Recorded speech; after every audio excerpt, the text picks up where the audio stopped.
I sat down with Sig Mosley and we talked about angel groups. How do you put them together? What are the benefits of these angels groups? And what are some of the challenges with them? But if you're an angel investor, you need to be part of angel groups. They make a lot of sense and inure a lot of benefits to you. So give it a listen. Learn from the master, Sig Mosley. Welcome to the Charlie Paparelli Show. Today's guest is Sig Mosley, and the topic today is how to get in on the hottest startup deals, the angel group approach. Why are we doing this topic right now? You know, there's three ways to fund a startup. One is you could do it all yourself. Secondly, you could buy a piece of a stock offering that was put together by the entrepreneur and his lawyer, or you can join a group of angels to get the company funded. My most successful investment actually came as a direct result of funding that company through a group of angels. To help me explore these options, especially angel groups, I asked my friend and mentor Sig Mosley to share his experience, and I'll share mine as we go through this.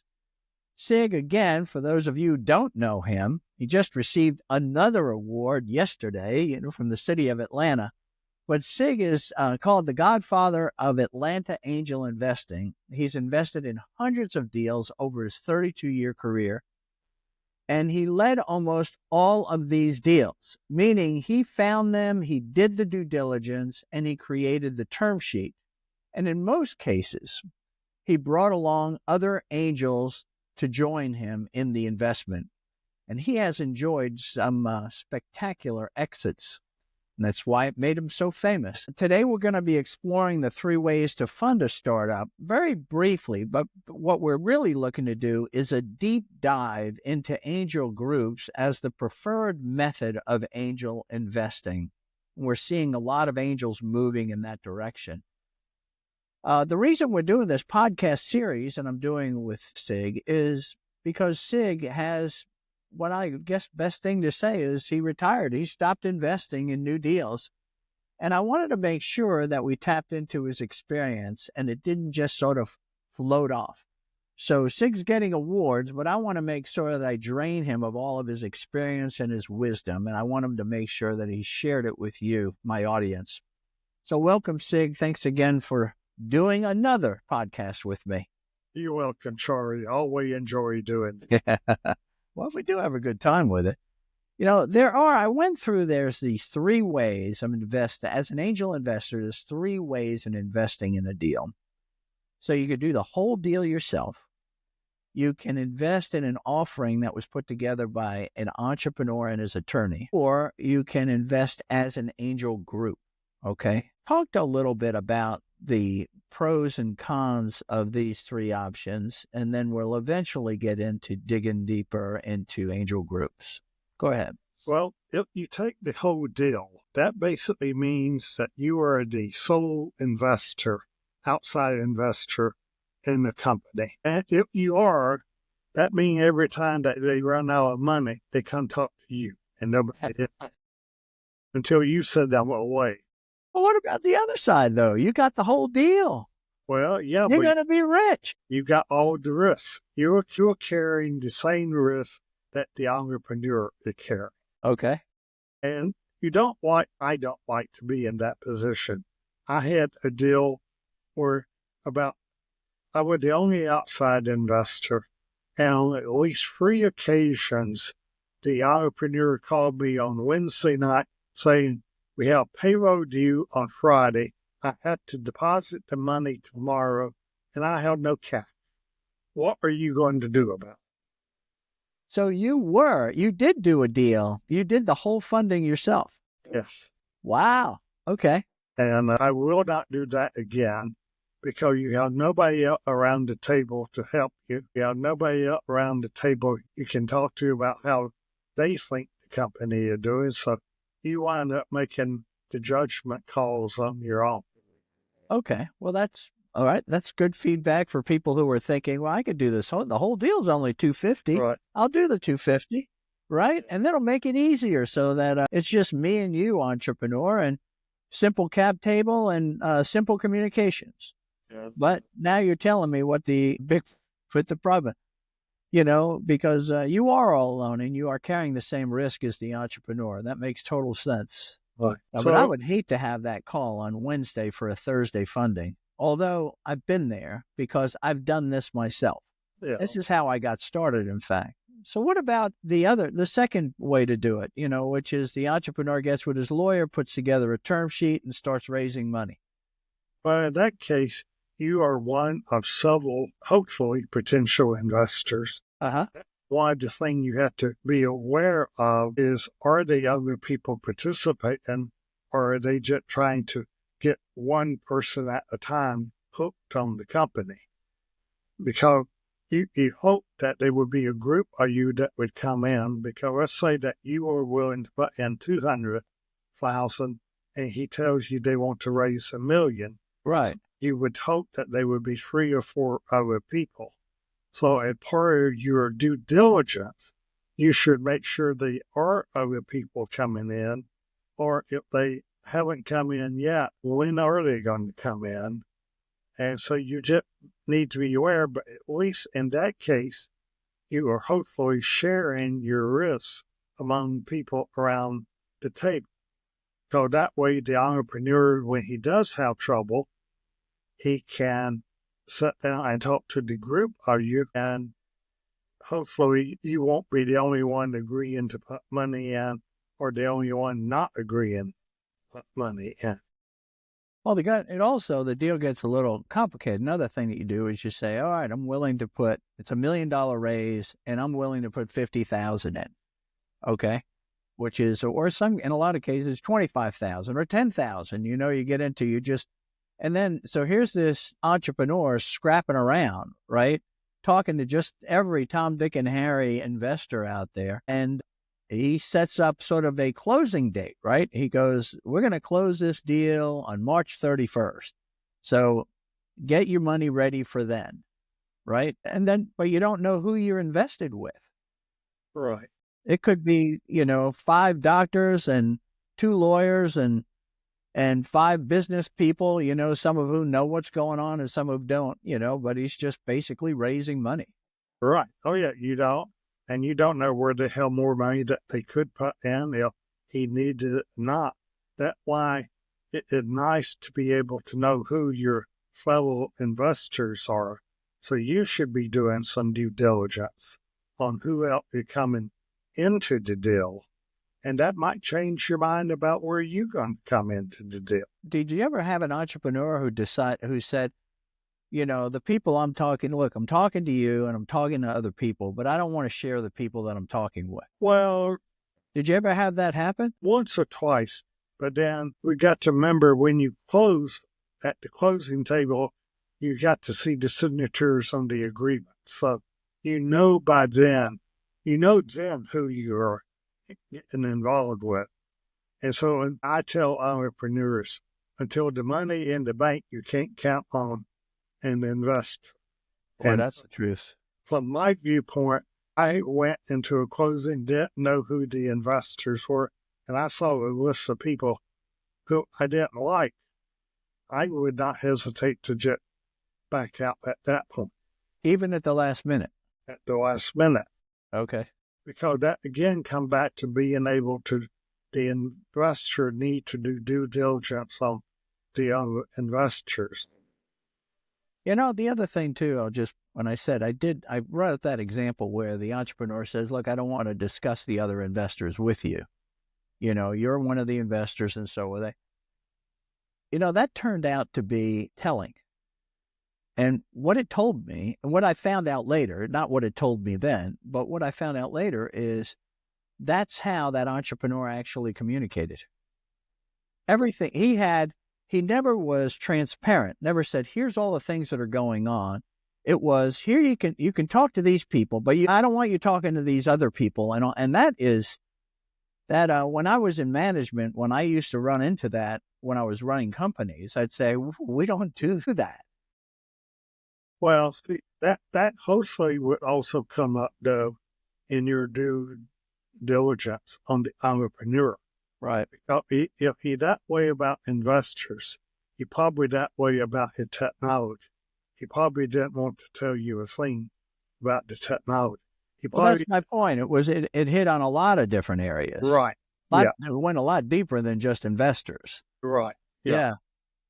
So you didn't know what you were hearing, if you were hearing the whole story or some of the story, and only the good parts of the story and not the bad. It's crazy. So you start out a relationship not trusting each other. Well, that is where you come back to the gut call and so on. Do you even invest in that person? You're having those kind of problems before you close. You can imagine the problems you're going to have once you close. Right. And then there's the third way to get into this is that you come together with a group of angels that you do know. Okay. Or the lead angel at least knows, right? Right. Yeah. To kind of do this deal. And you've done those deals too. And what's the pros and cons of that, at the highest level? Well, the pro are that you can raise more money and so other angels will come in and they'll put money in through the angel groups. And so you can raise more money. Now, Now, when you say you can raise more money, well, who's the you? Is that you're speaking to the entrepreneur or you're talking to you as the lead angel? probably both. Okay. So the entrepreneur can raise more money, but the lead angel, like I never want to be a deal by myself. So I sometimes will incur costs to help bring other people in so that I help other people at the table. Because basically with an angel group, you can come in two ways. You can come in with, let's say you've got 20 angels who want to invest. All 20 of you can invest and have 20 people on the cap table. Right. That is a pain. And VCs don't like that, and entrepreneurs don't like.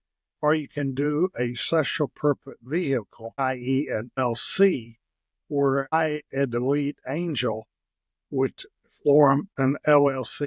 I would bring all the other angels into that, and then we would invest in the entrepreneur, and there will only be one line item on the cap table.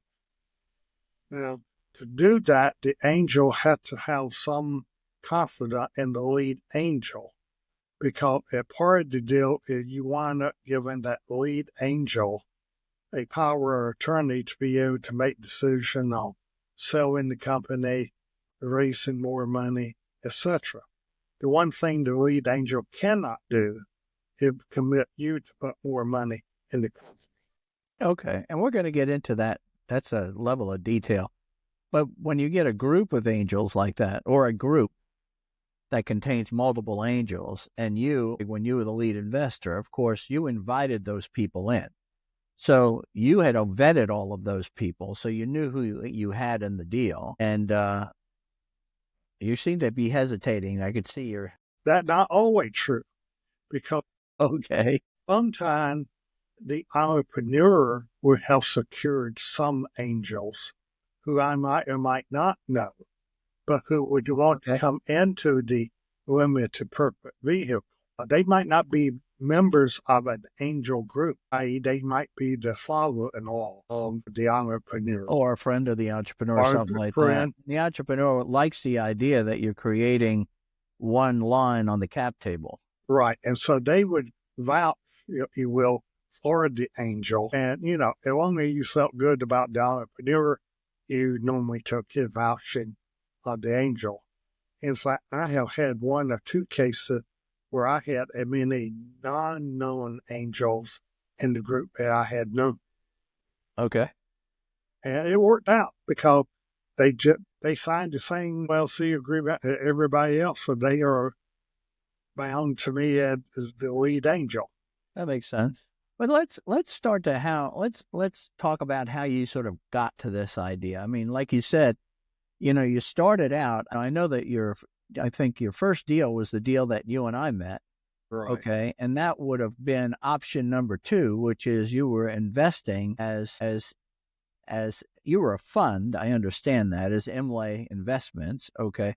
but you invested as into an offering that was put together by the lawyer and the entrepreneur. Okay. So tell me that was your first deal. So how did you kind of move along till you eventually got to this concept of a special purpose vehicle or an LLC? You see, it took a while for you to kind of get there. Didn't start from the beginnings. What did you learn during those different phases as you went through there? Well, in the case of Audio Flax, their first deal, Right. it already drawn up the agreement. He Uh-huh. already had other investors in the deal that had come in under those terms. So they really were nothing to do. The only thing to do was to get happy with the terms. So for evaluation and other terms, I just had to get happy with what he put together, because it wasn't something that you could negotiate something just for you, because he already had other people who had agreed to it. Right. So that you were just more money coming in. Right. I would just another investment. No negotiation. Here's the terms. Are you in or out? Right. That basically the way it was. Okay. So that was your first deal. Now, we were lucky. He knew we had more money than probably most of his other investors, so he agreed to put me on the board at that time. So other investors did not get that, but they were a reason because, we were probably. Well, when you put money into that deal, okay, again, were you the most money in that round, highest amount? I would probably have been tied for it, yes. Okay. Because most of them were individual angels who were in the deal. And Okay. they would not, I wound up becoming more like a professional angel because I did so much and spent so much time. Most of the people who were in it were just retired executive, and they were just investing some here and some there. And Right. So they were very passive. right. And it was interesting when that entrepreneur, he looked at you and he said, here's a guy that has good network and a lot of money. So let's put him on the board. So you don't even have to, my point I was bringing this up is you don't have to be the person or the angel that puts in the most money to get put on the board. You could be the person that gets put on the board, one, because of your expertise, and secondly, because you have deeper pockets and in future fundings, you might play a bigger role. True. Yes. Yeah, that makes sense. So you did that deal, and then how did things progress for you for other deals that kind of eventually end up where you did these, groups of angels, if you will? The next 2 or 3 deals we did were very similar to the Audio Flax deal, Okay. where we were one of several investors coming in, and the term sheets were already put together and sold. And then we got to the point where we got into some younger deals where they had not put their term sheet together and so on. And so wound up needing to, we were looking at deals where we liked the deal or we liked the opportunity, but there was no deal put together. So somebody had to put the deal together. So I began writing term sheets. They were probably in 92, 93, where I began writing term sheets that put the structure around the deal. And then we would bring other people into those deals in addition to myself. But we were at that point not yet doing angel groups. Everybody When you did this, when you put those term sheets together from the beginning, those early term sheets that you did that automatically makes you the lead investor, obviously. You're negotiating the deal for whatever you're buying, whether it be convertible notes or whether it be a price deal and the different types of stocks that you're going to be buying, whatever. Did that also make you responsible for then raising? Did the burden move from the entrepreneur raising money to you raising money? No, the burden didn't change because the term sheet was all subject to being able to raise X amount of money. And that fell upon the entrepreneur and me together to come up with the people we were willing to do it. I would show it to angels other angel who I knew, but the entrepreneur at the same time, he had to help me find the money in order to raise the. Yeah, but now he had your credibility associated with the deal. Right. But I mean, Yeah. when you said I had to show it to other angels, okay, where did these other angels come from? I mean, you were new to this thing, right? Yeah, but It wasn't like it is today where, you could, that the term even angel investor, if you go back to 1992, 93, it was like, what's that? well, they were other people who we knew and had gotten to know, i.e., like Don House, our Okay. senior foreigners. We knew he was a potential investor. Right. And we continued to do deals in 92, 93. We met other people like Don. We met MSA, or we met other people in the community who would looking to invest and were willing to invest. But nobody belonged to a group of anything. So, we would bring together the entrepreneur, and we would invite maybe 10 people into our conference room and let him present. Okay. And then And this was based, and then after he presented, though, the terms of the deal, they were the ones that you wrote up and agreed to with the entrepreneur. Right. Okay. Yeah. And in some cases, we actually had him present before we did the term sheet, yet we felt real good about it. Because we would present it and see what kind of interest they were. And then based upon that interest, you could also draw up the term sheet. Because you needed to have a reasonable idea of how much money you were going to be able to raise. Did you talk to other angels that would help you construct what the terms really should be for the deal? No, that was a conversation with the attorneys. So it was you and their attorneys. Well, me and my attorney. You and your attorneys, okay.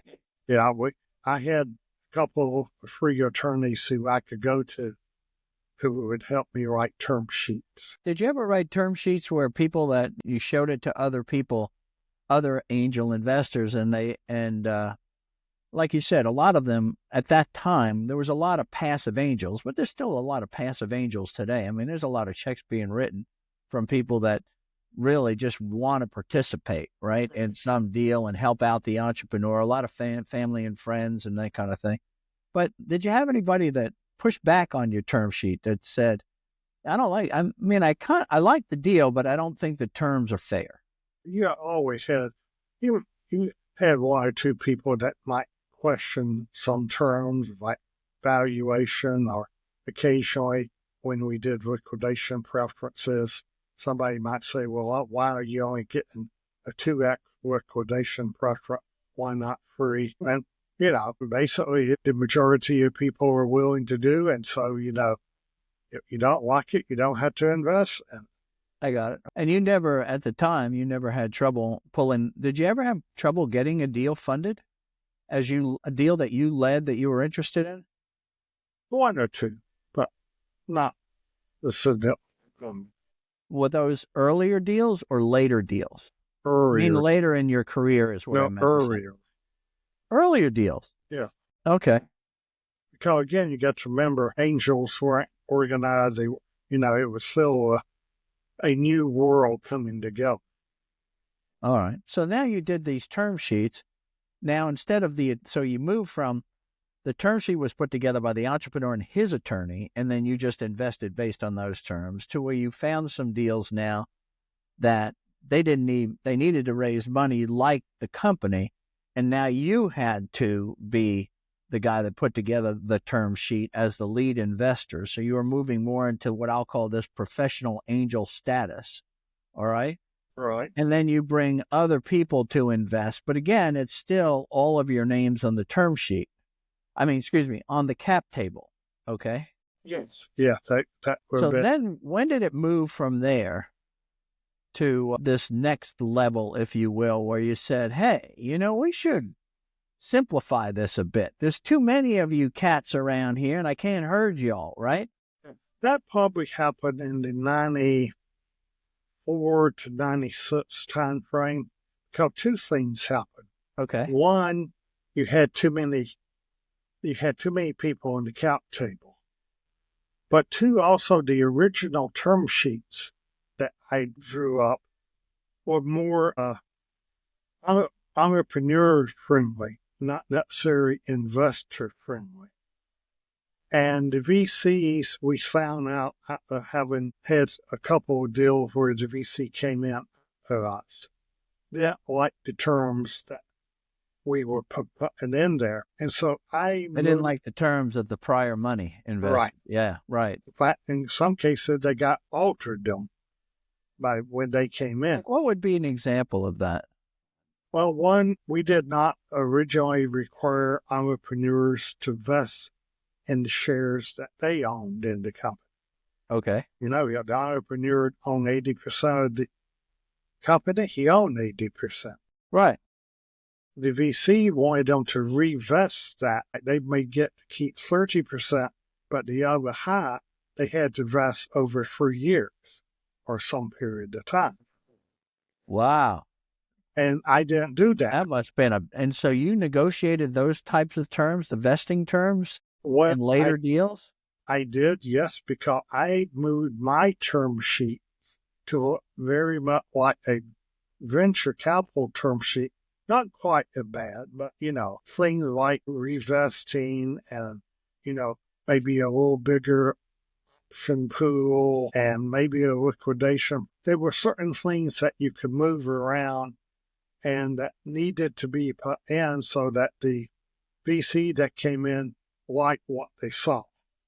And I'm sure that new entrepreneurs, or I should say, new entrepreneurs or entrepreneurs that have never raised money from other people, like professional people like yourself or VCs, this thought of, wait a minute, I own 100% of the company. I'm selling 20 or 30% of my company. So I should own 70, 80% of the company. What do you mean I have to vest? How do you have that conversation? Well, not always an easy conversation. I would think not. So how do you have it? I mean, how did those, give me some examples on how that progressed? Kind of like an employment agreement. A what agreement? Employment. Employment agreement, okay. Because the whole idea of the employment agreement is to keep you there to make sure that you are going to stay with the company and build the company. Same thing with what we call with the revesting of shares. We just want to be sure you're going to be there and to build it and to that you are really serious about it. Therefore, you get to you own 30% of the company, and you get to you know how much you can earn by staying with and working with the company. Yeah. So if I thought I'm selling 30% of the company, now I own 70%, and you go, almost. Here's what we're going to do. You can own 30% of the company outright, but that other 40%, you're going to have to vest over 3 years. Right. Okay. Were there milestones for that? What about if you decide I wasn't the right guy and you're going to fire me, or hey man, I started this thing. Well, they were provisions for that in the term sheet. You had certain provision about you voluntarily left what you got and what you didn't get, and you got terminated for cause for one thing, or you got terminated. I got it. Different thing geared, different reasons, and different amounts. But see, the VCs were doing that when they came in. So I came in, let's say I came in 1994, and the VC round was at the end of 94. They were negotiating those terms, and they weren't nearly kind of, I would have been about trying to be kind to the entrepreneur, but I had to have it in there. Otherwise, they were going to put it in there, and that just made it a messier investment on their part because they had to change what I had. Yeah, so they would prefer not to renegotiate prior term sheets. Right. Right? Or prior funding rounds, right? I could see that. Right. But they also But then you get the other side, as you say, yeah, so we negotiated a X liquidation preference, okay? And then the VC comes in, and what does he do? He might want a 1X.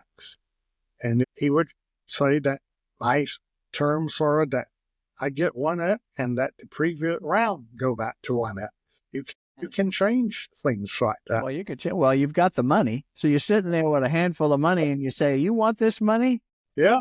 Here's the terms." I had one deal in particular I can remember.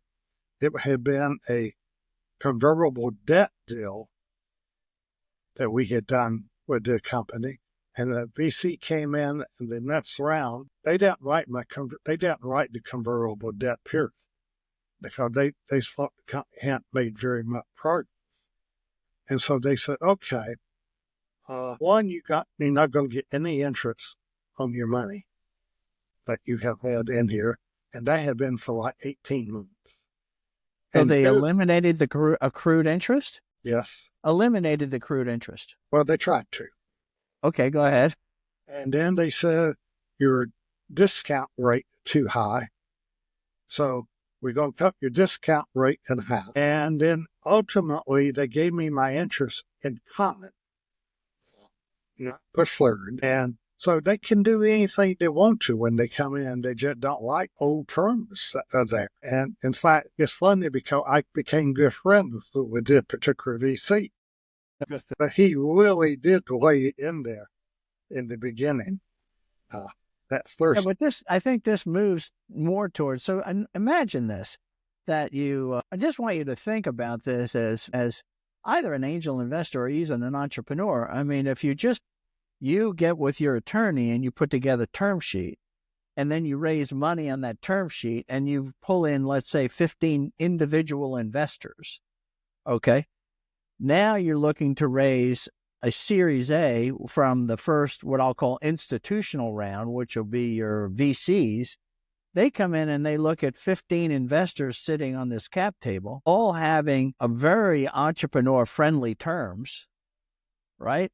And so the VC comes in and he's got to play hardball because his terms are going to be a lot more aggressive and more investor-friendly by a long shot compared to what the 15 have. So now I'm just saying that the VC comes in and he goes, this is just, he talks to a couple. Do you have a leader of this 15 investors? No, not really. So now he's going to have to talk to 15 different investors to convince them that this deal that he has is the deal that they need to accept. I mean, that's just a goat rodeo. The one thing that doesn't happen quite your way. If the VC just talk to the entrepreneur, says, here are my terms, here are what's going to happen, and you go solve your cap table problem. So you talk to the 15 investors. So now you got to resell the deal. So now that brings around, so this probably was some of the experiences that you had. So you have investor-friendly term sheets. You find out through experience that wasn't a really good idea. They needed to be more VC-oriented angel term sheets so that you didn't have this speed bump to go over when you finally got the professional round in or the institutional round in. And that also brought you to this idea of special purpose vehicles or LLCs? Right. That's what they are called today. How did that happen? So tell me how that happened for you. Well, that was one of the things that in talking with VCs in the 94 and 95, they didn't want to see so many people on the cap table. Okay.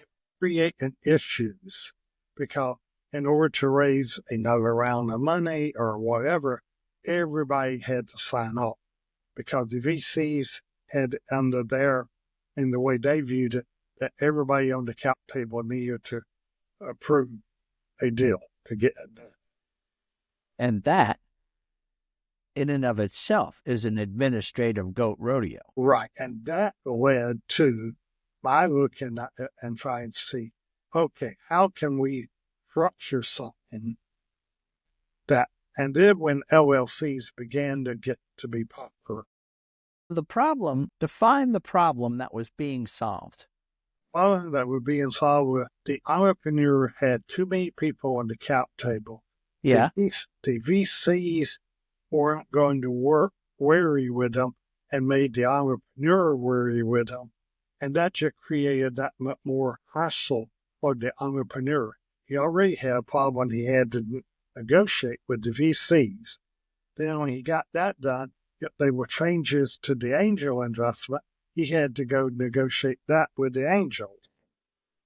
So that was one problem, okay? And that's a big problem. If I've got all of a sudden I got to talk to 15 people that had put money in the first and second round, and now for me to get this big slug of money from the VC, I've got to say, look, things have changed. They don't like the deal that you guys cut with me to start with. This is the deal they'll agree to. So it's reconstituting the original deal that we had for rounds 1 and 2. Okay. And that's ugly. But then the other piece of this is the problem that came up is every time that you wanted to raise money, everybody had to sign off on the new agreements, right? The new term sheets and the new and modifications to the operating agreement, or Right. Whatever. Is that the other problem that happened? Yeah, that's the other problem. So it was easier if you only had one line item, one person that you could go and talk to and get everything done. Okay. So you wound up create an LLC where you would bring all of the angel investor together. They would invest in the LLC, and then the LLC would invest in the company. And each LLC will only put together to invest in a particular company. So at one point, I had 45 LLCs that I was dealing with because of... I'm gonna get to that, which goes back to how I think you are always crazy. Okay, but all right, but when you did that first one, how much money was how much money was raised in something like that? That, if you start thinking about, well, I should do this LLC type of thing, it needs to be something worthwhile. It's not like you're going to do an LLC for a $12,500 investment, you see? No, but when you brought together angels, you were talking about anywhere from 200,000 to $1 million. Okay. Like investment. It could be anywhere along that line.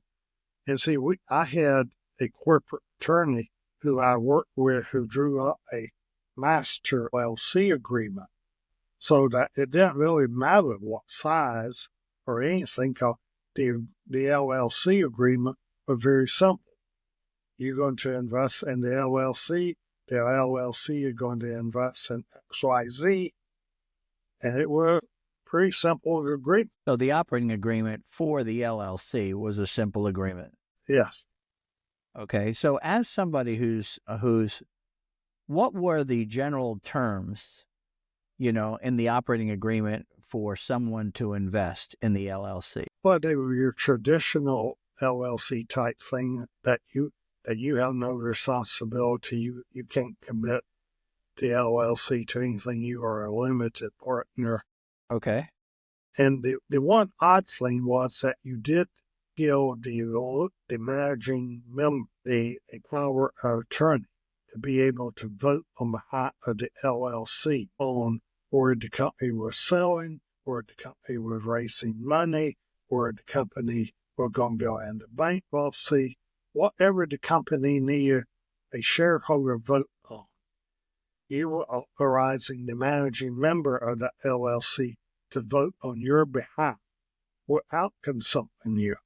The only thing I could not do was commit you to put more money in the deal. So in effect, what I've done is I've put money into this LLC that you're the manager of, okay, and I really don't have any right. Technically, that is correct. You have no rights, and I've certainly had no recourse against any decision that you would make. You don't? Because the manager was certainly protected, I would assume. Well, you had to trust the manager. You had to have a great deal of trust in the manager that he would do the right thing. Okay, so now let's. I'm just curious. This is kind of a silly question, but it was something. Did you have a name that you always used for these LLCs? No, because we took the name of the company and incorporated it into the name of the LLC.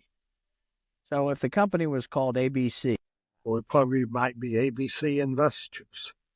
ABC investors. Okay. And then probably were multiple LLCs in some cases involved in these things. Yeah, we have had as many as 5 in one deal. Wow. So if the first one got exhausted, in other words, no one else wanted to invest, then you had to create another one. No, that had to do with when you got Series A shares in ABC1. Yeah. That's around what going to be Series B shares. You can't mingle them together because you might have new investors that were coming into B and might have some that were not coming out of A into B. So you create ABC investors or ABC investors first. Which could include a subset of the ABC1 investor. Right. Oh my God, Sig, I don't know how the hell you kept up with all this stuff. Okay, so now what would happen? Now, what happens when you got LLCs that have invested under term sheet A, then you got an LLC under term sheet B, LLC under term sheet C, whatever it might be, as we go along funding this company. Then who takes care of all of these are all taxable entities. All taxable entities.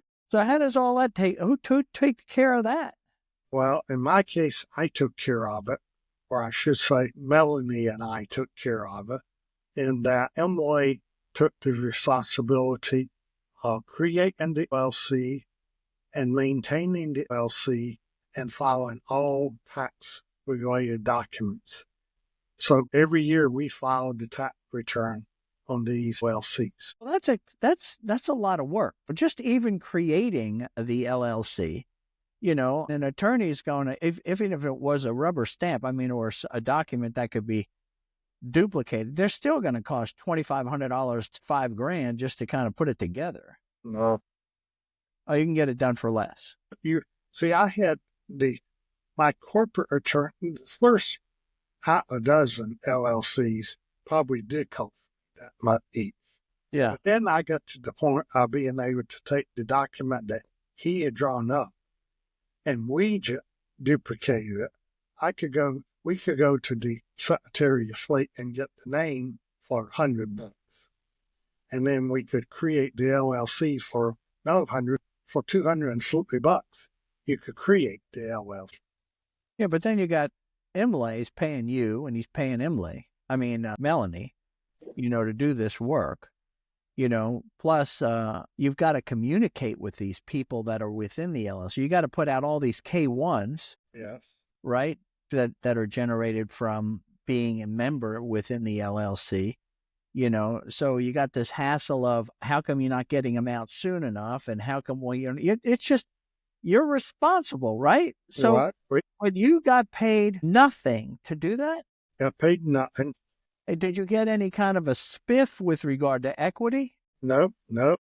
You were just one of them. As a manager, you got the same, whatever money you put into the deal is what percentage you own. Right. And I did it because I wanted more money around the table to put into deals. And I viewed that at my cost of getting that money. Okay, talk about that a little bit more. So this is the motivation that you had. Right. My motivation, I wanted to have as many people as possible in every deal. Well, people don't like to pay for all these services and so on. And back then, nobody really knew how to price them anyway. So I just said, I'll pay for everything. And all you got to do is come in and be a part of the syndicate and so on. And that I viewed that as part of my operating costs to be able to bring more people to the table. Because the more people you got at the table, the more opportunity you got that if you need more money, you got more people who might put money into the table if they were in the deal. Well, okay, I like that. So one of the things that I know that you and John Imlay, when you started this, Imlay Investments, the whole idea was to encourage entrepreneurs to kind of build more companies. So this whole startup community, you wanted to invest in the startup community of Atlanta. Right. Okay. And so part of that investment says, can we find more wealthy technology business people or even real estate wealthy people, right? That made money elsewhere. Can we bring them in to this tent to join us in growing the startup community. And that means more money. And so you just wanted to make sure there was no friction in them putting the money in. Correct. And so you did that. Yes. Okay. That's the 20. Well, we did that for probably about 18 years. For 18 years. Okay. So when you look at that, how many people, like you said, I would, when I first started doing this is 92, 3, 4. How many angel investors would you say that you would sort of were in touch with that would work with you? Or I probably had 30 or 40. Even then, early on. Early on, but they might only do one deal here and one deal there. They didn't do deals on a consistent basis, and we didn't have any requirement that they had to do a deal. Angel groups, when we get to talking about angel group, they want you to do a certain number of deals every year. I didn't worry about them, the angel. If they did one deal with me, that was fine. And some people did, multiple deals with me. But some only did one deal. Well, I'm sure that, I guess where I'm going with this is to say, going back to this, we want to grow the technology community in Atlanta here, the early stage or startup community of Atlanta. When you first get started, you really, you didn't know 30 guys, you knew 10, but then in short order, since Emily and you were out there full time, you were at everything that you could possibly be at. Okay. You were working back then. Any meeting anywhere with regard to the startup community Atlanta, you were there. And you were also responsible as you were on committees, for some of these nonprofit organizations we had. You were involved with Georgia Tech. You got involved with Emory when they were doing it. You were everywhere, Sig. So people started to come around you because you were such an active investor, and they assumed, hey, this guy's getting first look at a lot of deals, right? You want to go to Sig. If you can get Sig on board, man, you're getting a Class A investor here, and that's going to make your company real. As you look out over those 18 years, how many angel investors in how many LLCs did you start? Well, at one time we had 45. Okay, 45 LLCs. How many unique investors were in those groups? I know it's a wild-ass guess, but just give it to me anyway. Probably between 400 and 500. Now, when you say unique, it's hard to define unique. Is it unique to that? We might have one guy who invested in 10 of the LLCs. I understand that. So is that one or is that? I'm saying that's one guy. Oh, well, then the number, it's still probably close to 400. Right. So what you did in doing this is another thing that we could talk about with angel groups when you're as active as you were in investing in startups. You brought that many new investors to the table. You almost became a mutual fund for startups. Think about it. Yeah, well, I don't want the SEC to hear that. But the idea is, hey, I like to invest in startups where they go. And so this guy says, well, I invest with Sig Mosley and Emily Investments. And, well, you think that he'd let me in? Well, I'll introduce you to Sig, and when he comes up with a deal, I'll give you a call. And that just word of mouth stuff turned into 400 investors over an 18-year period. But I will say the one thing that we also did was everybody had to make their own decision about coming into the LLC because we didn't make any investment decisions for anybody. Tell me what that means. It seems obvious what you said, but I think you're saying it for a reason. I want to know what's going on. Well, the SEC, I am not a registered investment advisor. Okay. And if I would give an advice to people, I would have to be registered. I got it. I would give them, I let them see an opportunity, and then they went away and made their own decisions about the opportunity. I wasn't there saying, yes, you should invest in it. I'll say, I am investing, and here are my terms, and if you want to join me, you can join me. That makes sense. So you should talk to your own advisors and make your own decisions. Right. Here's the deal. Right. Okay. And that what I had to be very careful of, because otherwise I could go jail for many hundreds of years. Yeah, but I thought the other side of that, I mean, that would be sort of tiptoeing around a bit, because on one side you have to say, they would say, well, why do you think this is a good deal? Well, why and white were a good deal for us. Okay. Why I believed it to be a good deal, but they had to come to their own conclusion. So you never said the words, I think this is a good deal, and I'm sure it would work well for you too. Yeah, no, You had to stop there. right. I got it. I Okay. I can say for us it is a good deal, and we are doing it. If you would like to participate, you can make your decision to participate with. Okay. So then let's go to, gee, I can't imagine you two. So I asked the question quickly, but we didn't get an answer to it because I made it a multi-part question. How do you communicate with all these people? When you got ABC Investment 1, ABC Investment 2, CBS Investment 1, you got 40. Email me wonderful, Charlie. Yeah, but you got to, what are you doing? Are you passing on what the entrepreneur said? Are you passing on what happened in the board meeting? Do you get people calling you up out of nowhere and saying, hey, I'm in this deal that you put me in, that I chose to join you in. I'm going to be careful with this. Chose to join you in 4 years ago. Can you give me an update, Sig, on what's happening there? Oh yeah, no, we go through all of that. Oh, God. In some cases, we had quarterly communications. In some cases, it was every 6 months. Occasionally, they would be every month. And then, and the longer you're in the deal, though, the less and less you generally communicate, because the older a deal get, they are less significant things happening on a continuing basis. Yeah, but the big thing that somebody's going to be looking for is there's always the question, are we close to an exit? Charlie, I still have 8 LLCs. Okay. Today. And we haven't done any investing since 2010. Wow. Are those people in touch with you, or they just have gone silent, and hopefully one day you're going to call them with good news? A little bit of both. A little bit of both. Okay, great. What happens in these groups, since you've got so much experience managing them?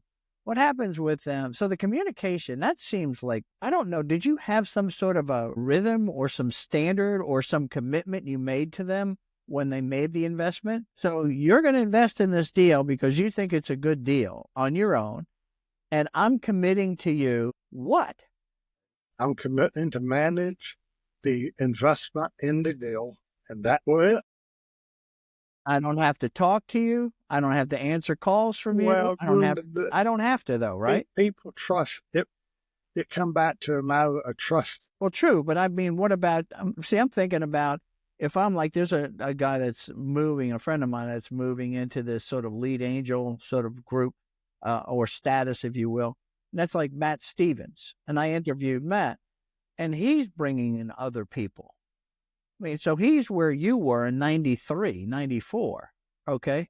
I'm like, what is he signing up for?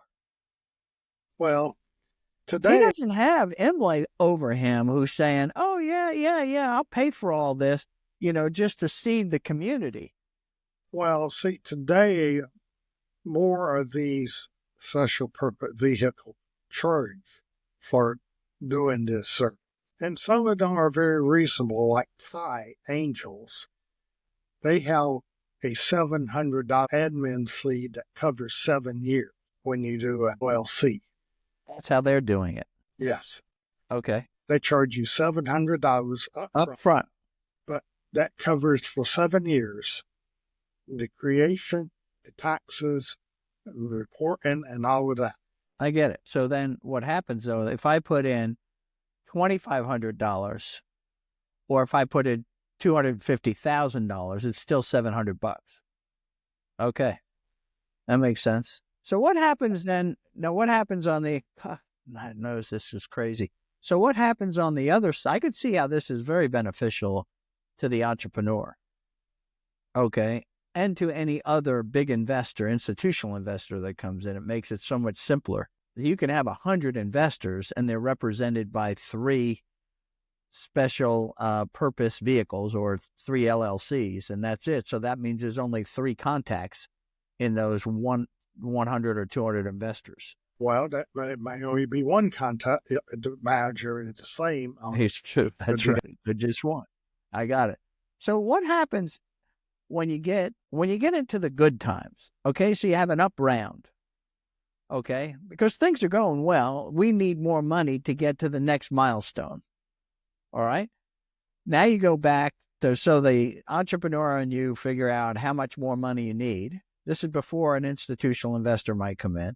So it's like an angel round. Now how do you go back to the 20 people in the LLC and say, the company's going to raise, $1.5 million as a next stage angel round. So you go down to ABC, investment 1. Okay, how do you tell those people? You bring in the entrepreneur and he does a pitch to them just like he would to any other. It's an investor. Tell them how the company doing, where it is, what he needs to raise and how much. And then I poll people and see how much they're willing to put in. And let's say when you did that, which I know you did a number of times, what percentage of the people would sort of that were in investment 1 would put? Now this isn't an up round I'm talking. Okay, this is the good news round. How many? Because I'm going to go to the other side, which is the bad news round. So on the good news round, what percentage of those would do a follow on? Probably 3/4. Okay, so 75% would do a follow on. That would be basically that would keep their same percentage ownership. So how much would be in raised? Yeah, that would make a difference. Yeah. And see valuation, all kind of different things impact your ownership. And remember, and I'm glad you did that, you don't own part of it. I understand that. You own a part of the LLC, so you have a membership interest in ABC investors. You don't have that ownership in ABC. Right, but I might own, let's say, 8% of the LLC. Okay, and if you're raising now $1 million, okay, of which the LLC is going to commit $400,000, right? So now I'm expected to put up $32,000 to keep my 8% ownership in the LLC. Right, but remember, we might be doing the second LLC because it is not the same. On different terms. On different terms, you might be in a different LLC, and so then you would own 2 membership interests, one in Investors 1 and one in Investor 2. I think you're nuts, but I see what you did, and I understand why you did it, and I think the impact has been incredible on what you did for the startup community of Atlanta, how many investors you pulled in, but just great. I think it was the way we grew the community. Yeah, and all of this went right by me. I didn't see it all, and now I'm seeing it all, which is just, it's overwhelming. I think it's wonderful what you've done. What happens we talked about the up round. Now what happens in a flat to down round? It's like, we thought it was going to take $1 million to get to milestone 1, but it's really taking $2 million to get to milestone 1. So we're not looking for an up round here. We're looking to keep the valuation the same. And now we're asking you for more money, or worse yet, because there's new competitors in the game and we didn't make that progress, we have a down round. It's worth less than what we put in initially. How does that work? You bring everybody together. Bring the entrepreneur in, how it's held, and then I, as the manager, sort of laid out what the terms are, and we see if people want to contribute or not contribute. And so the first question I would ask, if I was one of your members within this LLC, Investment 1, it'd say, well, Sig, what are you going to do? And I would have made a decision. Right. So if your decision is negative, then that just basically would kill the deal. More than likely, yeah. Right. So let's say it's positive and you say, yeah, Imlay's going to do the deal, this deal that I just laid out.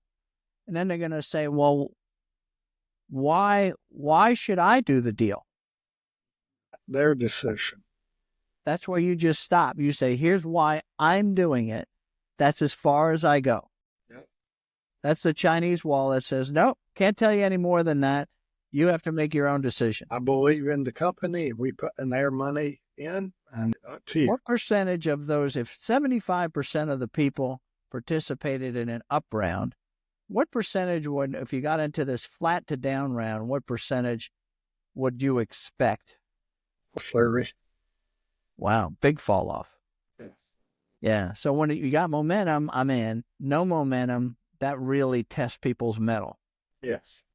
The people that did stay in, was it because of their overall net worth was very high, or they had an expertise maybe, or an understanding of the company or the industry maybe? It varied deal by deal with her. It did, okay. Well, when you were putting agent groups together, now let's get to the constitution of these groups. Was it just money? Did you just, particularly in the early rounds, those seed rounds, if you will, and was it just about the money, or did you look for some level of understanding and expertise, whether it be in early stage or whether it be into the technology or whether it be in industry, or you follow me? They were all about money. It was just about the money. We needed money to come in and help build the company. Now, if you had expertise, that was wonderful, because in some cases we would put together the angel group, invest, and then somebody in the group would actually work with the company because they had expertise in that area. I would be the manager. The entrepreneur might spend more time with John Doe because John Doe knew the industry. Remember that guy, Tough Yen? Oh, yeah, I remember Tough. Yeah, well, that was his big, I think when he started putting together a little group, it was really like a VC type fund kind of a thing. But it was from people who, his thing was, well, we're going to raise money from a lot of experts, if you will, in different industries with different functional expertise, and they'll all put money in. And when we invest in your deal, Mr. Entrepreneur, we're going to have these 2 or 3 people that are just make all the difference in the world in you building a company. And see, that wasn't what I was trying to do. You didn't have one of those. You didn't have that requirement. No. Because I always say that people never were available to do that kind of work anyway that were investors. Well, in most cases, they just... Yeah. But in some cases, it doesn't work out either. I can give you one particular case where I had a group of investors who came together and we invested in the company, and I gave the board seat to one of the other investors out of the LLC because he had industry expertise. So I thought he would be the ideal person. Turned out he really didn't understand early stage entrepreneurship. Yeah, it's one thing to know the industry. It's another thing to understand. Yeah. Early stage. Board meeting, the entrepreneur came to me and said, "You get that person off the board, or he ain't gonna live long." So I had that's the only time I can remember having to fire a board member. But yeah, I had to remove him from the board. That must have been difficult for you. Yeah. Because you invited him in. Yep. Wow, so you uninvited him. That's difficult. And I took his place. I think I did that one time. I think I might have done that in the AudioFax deal. I think I had that decision to make with one of the entrepreneur's friends, which... It's never easy. Never easy. The entrepreneur made it very clear. You are going to do something. Yeah. Well, what happens then if these things kind of go along, and I could understand when VCs come along. We've kind of talked about what these rounds would look like and how you would bring these. You're taking on the responsibility, though. If you're a lead investor, you're taking on the responsibility of bringing everybody together. creating an audience, if you will, of investors for the entrepreneur. Okay. And so the burden is on you to bring these people together. Well, the burden is on me to put them together. Now, the entrepreneur may be bringing as many of them to the table as I am. I get that. So my burden is to assemble them, get them all in the LLC, and then to represent them to the company. And if I take a board seat as the manager of the LLC, then I take on a fiduciary responsibility as a board member to make sure that the company does things properly. Wow. And there you would have liability. Yes. Okay. Even though your liability is not it's not to specific members of the LLC, but it would be to the LLC as a fiduciary. Right. Which is outside of you being a manager. Yeah. That's another role. Yeah, that makes sense. So then what happens when you get to an exit? Well, then the LLC get its share of the proceeds, and then we distribute the proceeds according to ownership of the LLC. And then after that's done, you do a final tax return, and then it's a dissolution of the LLC. Correct. That's how that works. What happens in a wind down situation? So you've raised, let's say, in ABC Series 1, there's $1 million that was put into that LLC, and this business is basically worth zero. All right.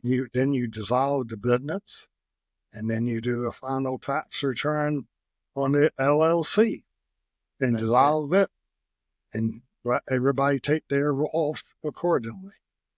Okay. Do you have do you communicate I'm sure good news always travels fast. Okay.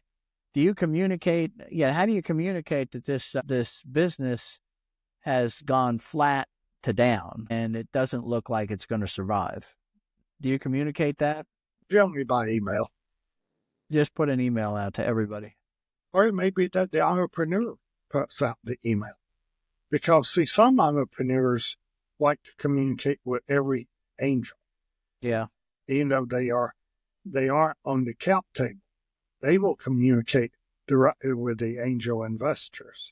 And I'm fine with that, So, but here's the problem with that. I mean, it's the problem in either case. If you put it out as the manager of the LLC, whatever it might be, you're going to get replies to that email that you sent out saying, I see what's going on. I don't understand this. Or can you explain a little bit more here? You'll get some emails certainly that say, Sig, I know you're doing the best you can. Thanks for all the work, right? You're going to get those.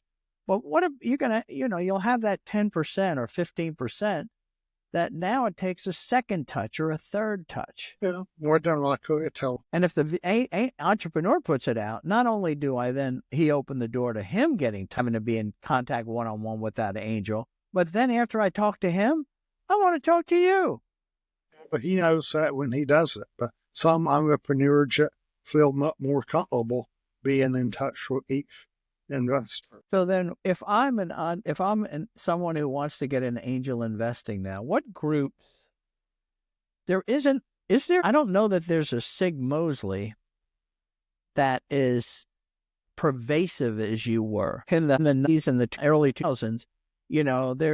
I look at like a Matt Stevens, or I even look at what I did, and I might have my little group of 2 or 3 people I dealt with. I wasn't on that program of let me get as many people in the tent as possible. Where do I go now as somebody who maybe exited a company? It was a company not a lot of people ever knew. I wasn't really in deep in the community because I was focused on my business. But now I have, $300,000 to $500,000 that I want to put in play. Basically, in Atlanta, there are 2 primary groups. One is called the Atlanta Technology Angels, and one is called Thai Angels. And those are both groups of angels who see presentations from entrepreneurs, and they help people who will lead a special purpose vehicle to invest in.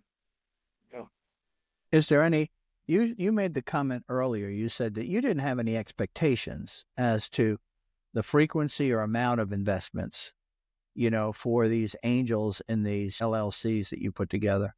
What about those two groups, Thai Angels and Atlanta Technology Angels? I know Thai would like for you to make one investment a year, roughly 10,000, I believe. 10,000 minimum. Okay. And I believe ATA has either a one or two investment. And is there any kind of minimum for them? That I don't know. I'm not current. You're not current, yeah. I'm not either, so I'm not out there with them. But those are two local groups that are public groups, if you will, to go to. Yeah. But then there are those like Matt Stevens type people that you might want to follow and be a part of too, If right? you can find them, If you can find them, right? You got to know who to look at. You look at somebody like Mike Dow. Mike began out doing something similar with angels, and now he had actually raised a fund. So he had progressed from being an angel group to actually having a fund. If you were to advise someone like Matt Stevens, who said at 52 years old, which was a year or so ago, he said, I'm going to be a professional angel investor. That's what I'm going to do. And he committed some significant portion of his net worth to doing this, and he's doing deals. How would you advise him to go along and find other angel groups, or how should he go about sort of creating this concept of angel groups? Because it would reinforce his credibility, obviously, because now he's got more money behind him, but it also brings more money into the, like you did, into the technology community. Well, in my heyday, I remember about ATA and Thai Angel. Okay. So I got to know new people through there. Because remember, not every deal that gets shown to like Atlanta Technology Angel gets funded through them. Because let's say that a company come in, present to ATA, let's say maybe only two people have an interest in that company. Well, that's not enough to create a special vehicle, Jim. You only got two investors. So those two might work with those two along with some that he already has in his network to make an investment. Yeah, and that's what and I would say, yeah, that I was more, when I talk about bringing in like the best deal that I have had, bringing in other investors, okay, I really brought them in for their expertise and their involvement, okay, to help, versus what you did, which is saying I was just looking for money. I wanted more money going into startup deals in Atlanta. And I think those are two ways to do it. And if you are, and you probably can come up with a hybrid. Oh, yeah. Yeah. But you would think the guys that are actually going to be more engaged might want more of the LLC. In other words, more of a spiff, if you will, where you didn't ask anything. Yeah, it just depends on what they are looking for. Most of the people who are in ATA and probably to a certain degree Thai, I'm a member, well, I am a member of Thai Angels Club. I'm not ATA, are more passive people anyway. They don't want to be. Yeah, I think that's the great majority of angel investors. What do you think of this whole angel list and, some of these more public, I don't think they're not public companies, but they're, they float deals. Yeah. To thousands and thousands of people. Is that what it's called? The angel list? Angel list. Yeah. Yeah, I'm not encouraged by that because you have to be careful, one, to be sure you're in an accredited group of people. But they also have groups of unaccredited people. They do, okay. Oh, yeah, you can be an unaccredited investor and go through certain GoFundMe type. And with angel list, it depends. If you want to invest throughout the U.S., it probably is a good way to do it. because you'll see deals from all over. I am personally believe that angels should be investing more locally, and they should invest in what they have some knowledge of. And I question how well you can do due diligence on an angel list company in You can. Oregon. I've gotten those offers, and it's like, are you in or out? I mean, And see, that's why I'm not very encouraged by those. yeah, it's But if you also want to be an angel investor and you don't have a lot of money, that is one alternative. Because, most angel group want you to invest 5 to 10,000 minimum in every deal. And if you don't have that kind of money, and I'll come back to something I said in a previous episode. Whatever you invest initially, you need to reserve that amount again for follow-on investment. So if you're going to put 20,000 in a deal, you need to have a second 25 just in case you need it for that deal. Well, if you only got 25 you want to put in, you can't make big investment, and you need to diversify. So I caution people. yeah. That is something that I don't think people think about much at all. I mean, that you and of course VC funds do the same thing. They invest quickly on half of what their fund is, and then the other half is reserved for the deals that are in fact working. Right. The ones that are failing, they don't even go to. They just invest in what's working, right? Go with the momentum. Yeah. Last question for you is what should an entrepreneur look for in sort of a lead angel of what I'll call of a group of angels? You should look for the same thing as you look for in the VC investor, i.e., how did that person react to when they are public? If something not going well in the company, how do they react? Do they support the entrepreneur? Do they pull away from the entrepreneur? Then if you should find a company or two where the lead investor has been on their board or been an investor. Talk to that entrepreneur and find out how that person reacts. Is he easy to work with? Does he clam up? Does he get mad? Does he fright out? And, is he one of these that say, cut as soon as something goes bad? Yeah.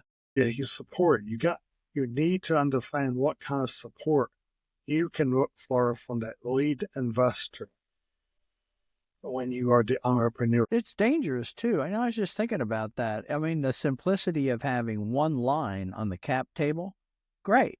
But now what you have is you're dealing with the union leader, right? This is somebody that can say to you, hey, look, I represent 60% of any future funding rounds here. Don't screw with me. Yeah. When I talk for this whole body of investors. If I'm not going to be investing, what do you think they're going to do? I mean, you've got a lot of muscle now. So as an entrepreneur, it's really nice that you only have to deal with one person. But what happens if you only have to deal with one person and he's not very cooperative or not very trustworthy? You need to know that before you get in bed with him. Wow, now that would be a tough one. Yep. That would be a tough one. So again, with all of these deals for anybody that's angels or anybody that's entrepreneurs, I always say when things are going well, we're the best of friends and the most trustworthy people to deal with. We're delightful. But when things go badly, that's when real character gets shown. Well, yeah, but think about one other viewpoint, Charlie. Things are going well, but you got an angel lead investor who wants to see you grow quicker. So they tell you to send more, and more, and things then begin to go bad. Yeah, so that you try, all of a sudden they push into growing faster than the market will allow you to grow. So you just start needing more and more money and you put yourself out of business. Right. So therefore, you got to really understand that lead investor and how he operates and how he thinks. Because he might be good for you in bad time, but he might be bad for you in good time if he is one of the aggressive growers. I love that. He might be bad for you in good times, but he could be good for you in bad times. That's good. I want to end on that. That was really good. Well, I know when we started before we did this interview, we talked about angel groups, and I think you were like, I don't know, we're going to really talk about too much.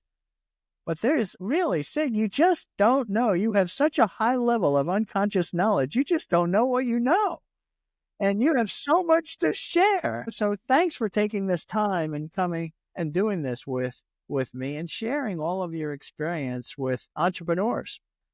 And if there are any entrepreneurs that have other topics that Sig should be covering with me, send me an email to charlie@paparelli.com. And Sig's all in. He says, you give me a topic and I'm sitting here and I'll talk about it all day long. So that's where we are. So thanks to all of you. And thank you, Sig, for doing this interview. And we'll get this out as soon as we can. I hope you enjoyed it. I know I did. Good. Sure.